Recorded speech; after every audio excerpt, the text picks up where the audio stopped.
The might of the Empire is never to be underestimated. Unless you are a TIE Line starfighter pilot, you might as well make peace considering you'll be becoming one with the Force sooner than you realize. But what if I told you the same guys who built the Lambda-class shuttle also built a heavy assault starfighter known as the Alpha-class Xg-1 Starwing?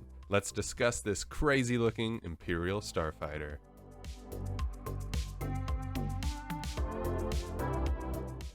It's crazy how many different starships and starfighters I have learned about simply from comments like this one talking about the Xg-1 Starwing Assault Gunboat. Shout out to @JimHutchinson4426. I had never really heard about this crazy looking assault gunboat, and I'm happy to say I know probably more than I need to on it now, and I'm going to share that with you.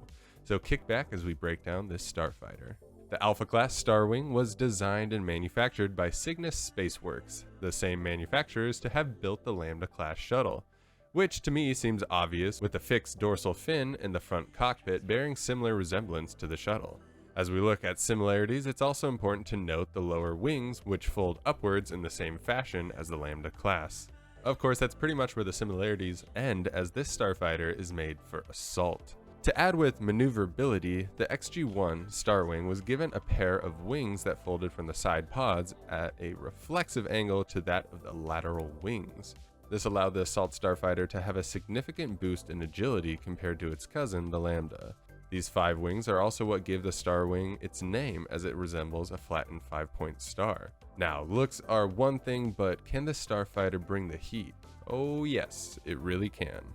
The Alpha-class Xg-1 came armed with 2 medium Time-Bach KX-5 laser cannons mounted on the chin, 2 Borstal NK-3 ion cannons placed on the cockpit, and 2 very obvious missile pods. These missile pods were selective depending on the mission or fighter role. You could find yourself armed with a total of 16 concussion missiles, 12 proton torpedoes, 8 heavy concussion missiles, 8 shield buster torpedoes, 8 heavy rockets, or 4 heavy space bombs. After discussing the K-Wing, it's nice to know that the Empire can bring the heavy firepower when needed. What I find really cool about the Starwing is its use of the variable missile pod configurations. As this starfighter came with heavy armor, shields, and a hyperdrive, it made it the perfect ambush and assault gunboat. It could jump into a rebel location with some Starwings running escort armed with advanced concussion missiles, perfect for dogfights, while the rest of the squadron is armed with heavy rockets, proton torpedoes, or whatever you need to break apart a rebel starcruiser. Most of the time, a single salvo of missiles from a squadron of Starwings could breach medium-sized capital ships. Then, when the mission is accomplished, you turn and jump out, which just gives the rebellion a nice taste of their own medicine. Although the Xg-1 Starwing isn't all sunshine and Imperial glory, it is rather big and bulky like most heavy assault starfighters. The speed and agility of the Xg-1 really shows when in prolonged engagements against Starwings like the X-Wing and more so the A-Wing. The only even playing field it has was against that of the Y-Wing bomber and B-Wing heavy starfighter. Most often than not, it saw itself up against the more common A-Wing, which danced circles around it. The only hope for most Starwing pilots was in the starfighter's ability to take a hit.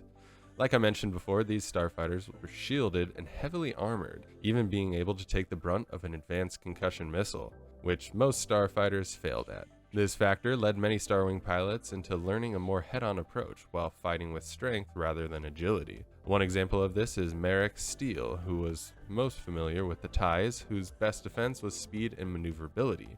When he got his hands on a Starwing, he used his strength and durability to press more bold assaults on the rebels.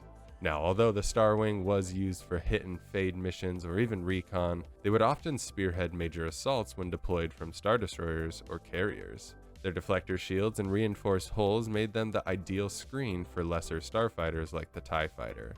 One important note to the Starwing is that it was never manufactured for widespread use like the TIEs, so the Imperial doctrine of quantity over quality is not affected by the Starwing.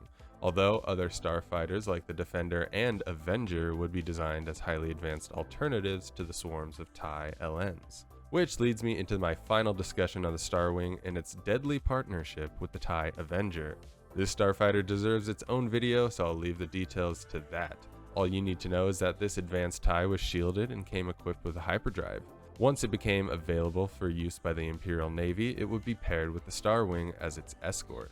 The two would then be able to ambush rebel patrols at unawares. The TIE Avenger, being an excellent space superiority fighter, able to match the X-Wings and A-Wings in a dogfight, left the Star Wings to do what they do best, that is, to capture enemy craft or assault capital ships. This duo of TIE Avenger and Alpha-class Star Wing would leave nothing but devastation in its wake. The Alpha-class Xg-1 Star Wing is the type of assault gunboat you think the Imperial Navy would have, one that's built for head-on attacks and armed to the teeth with a variety of warheads. The Rebellion is just lucky this assault gunboat was never put into mass production. But now that you know about the Xg-1 Star Wing, what do you think? Do you like it, or is it just another oversimplified Imperial design? Let me know in the comments below. Make sure to hit the subscribe button if you have not done so, and blast the like button on your way out. Be sure to check out the merch page, more designs to come. Have an amazing day, and may the Force be with you.